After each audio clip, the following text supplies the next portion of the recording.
Hola, ¿qué tal? Esto es una ayuda matemática. Te habla Cristian Gutiérrez. Vamos a estar hablando sobre los números enteros. Ya habíamos estudiado los números naturales, ¿verdad? Esos son los números que utilizamos para contar. Pero esos números no eran suficientes para hacer ciertas operaciones y por eso aparecen los números enteros. Los números enteros hacen referencia a números opuestos. Aquí tenemos una nota aquí al ladito que nos dice bajar, subir, retroceder, avanzar, debe, haber, crecer, decrecer. Son ejemplos de sentidos opuestos. Sentido opuesto existe en muchas situaciones prácticas como las que presentamos en los siguientes ejemplos. Aquí salen unos ejemplos, 1.3.1, ¿verdad? Donde vemos que aparecen cantidades que no podíamos representar solamente con positivos. Obligatoriamente debía haber una notación, ¿verdad? Donde representáramos cantidades negativas, que estuvieran bajo el cero. Por ejemplo, las deudas. ¿Cómo se representaba una deuda? No podíamos dejar en 2.000 bolívares teniendo en el haber. Y si debíamos 2.000 bolívares, ¿cómo podíamos representar esa deuda? Por eso se amplía el conjunto de los naturales a los enteros. Donde aparecen los números negativos. Aquí habla de la temperatura, puede a partir de un origen cero, bajar de 0 grados. Eso es correcto, ¿verdad? Cuando se indica la altura, se encuentra situada en una ciudad, por ejemplo Caracas, expresamos 920 metros y agregamos sobre el nivel del mar, ¿verdad? Vamos a abrir aquí. Ok. Sobre el nivel del mar. Cuando nosotros tenemos, se habla del nivel del mar, supongamos que está el nivel del mar, entonces hacia arriba hay tantos metros, pero también hay metros hacia abajo. Por eso este ejemplo aquí de los enteros me aparecen los negativos. Ok, si disponemos de 2.000 bolívares y necesitamos gastar 5.000, entonces adquiriríamos una deuda de 3.000. El número 3.000 por sí solo no define la situación, debemos agregar que es una deuda, ¿eh? Por eso es que se usa el signo negativo. Cuando tú sustraes el número natural S al número natural M y lo expresamos por M menos S, es calcular el número natural D tal que S más D es igual a M.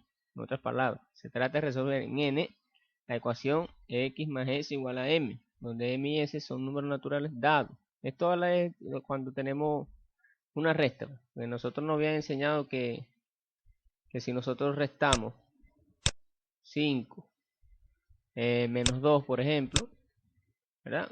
A 5 le quitamos 2, eso nos da 3.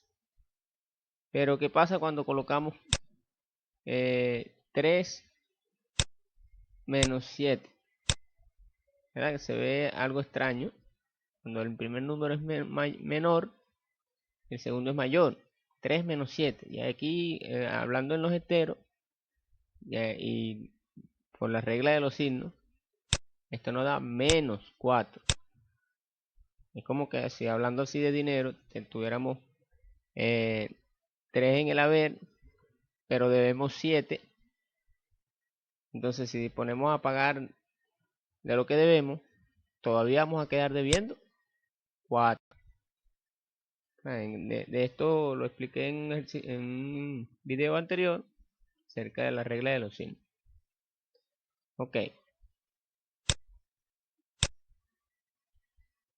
¿Cómo podemos representar numéricamente las situaciones de los 4 ejemplos anteriores? Es cuando aparece el número, el símbolo del menos, pues, número negativo. El conjunto de los enteros está formado por los números 0, 1, 2, 3, que son los naturales, ¿verdad? Efectivamente, estos son los naturales. Los suspensivos significa que hay más elementos, ¿verdad? Y ahora están apareciendo sus opuestos.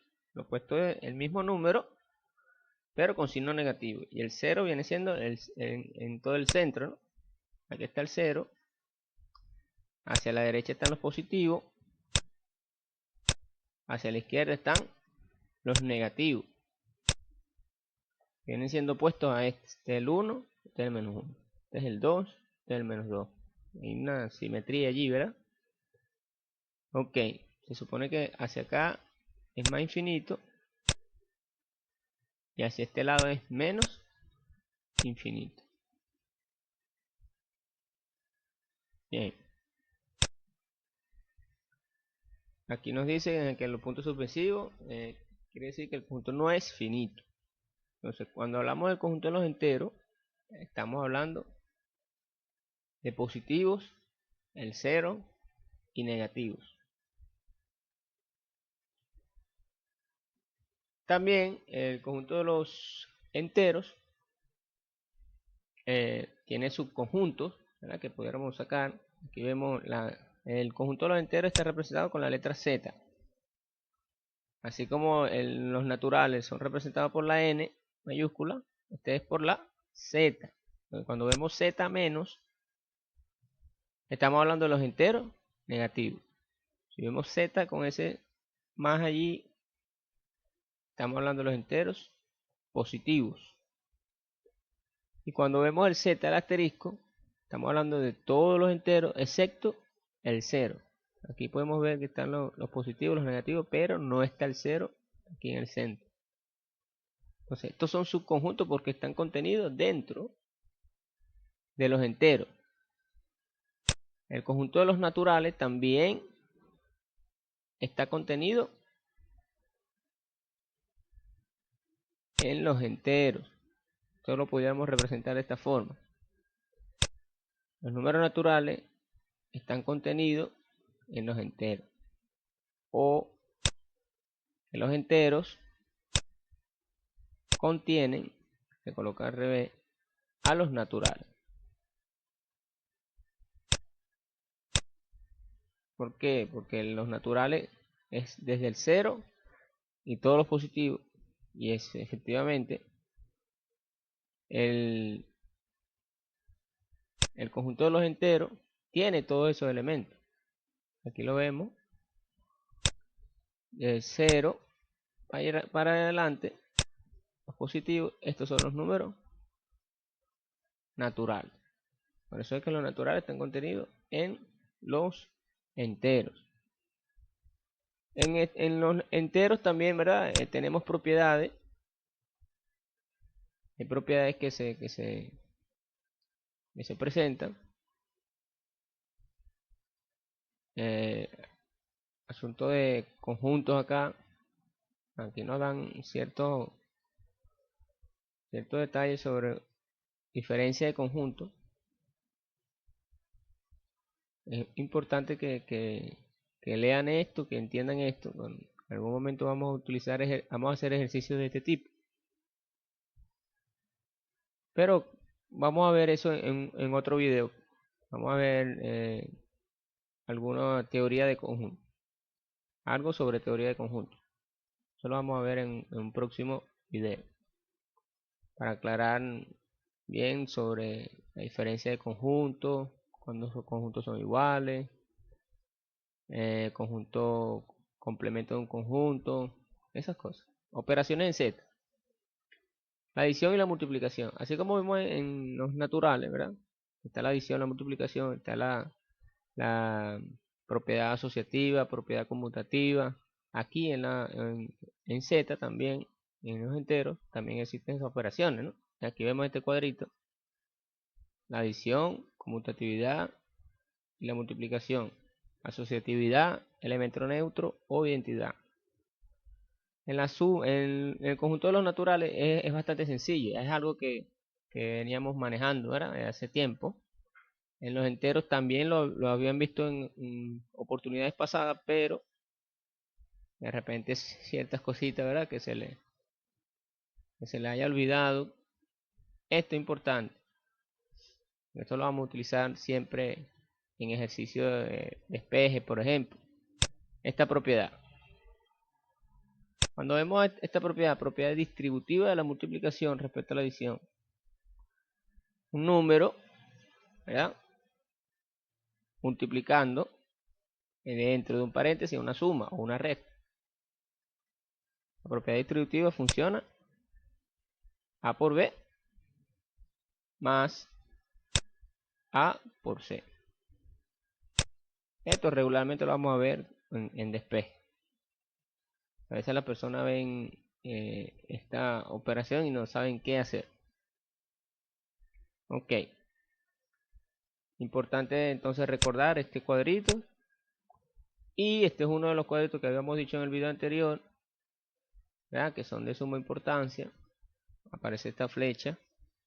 Estos cuadritos hay que recordar esos conceptos. A veces de repente aparece en las pruebas alguna completación y lo van a colocar con respecto a esos cuadritos. Alguna justificación que tú vayas a dar, esos cuadritos te van a ayudar. Es importante entonces que leas, cuando veas este cuadrito con esta flechita así, que lo leas, lo entiendas y sepa de qué trata, obviamente, pero que lo entiendas principalmente. ¿Qué significa? Porque eso es una definición, pues es algo que nos va a ayudar a hacer cierto ejercicio. Bien, en los enteros, los ejemplos que se puedan presentar no tienen tanta dificultad, es parecido a los naturales, o sea, es algo básico. Yo sé que muchos tienen problemas con los signos, porque ya aquí empezamos a trabajar con signos, pues regla de signos. Pero ya yo expliqué esto en un video anterior, puedes buscarlo en regla de los signos, una ayuda matemática. Allí se explica cómo trabajar con signos, tanto en la suma como en la multiplicación. Bien, eso es todo. Nos vemos en un próximo video donde estaremos viendo algo corto y sencillo y resumido sobre teoría de conjuntos. Bien.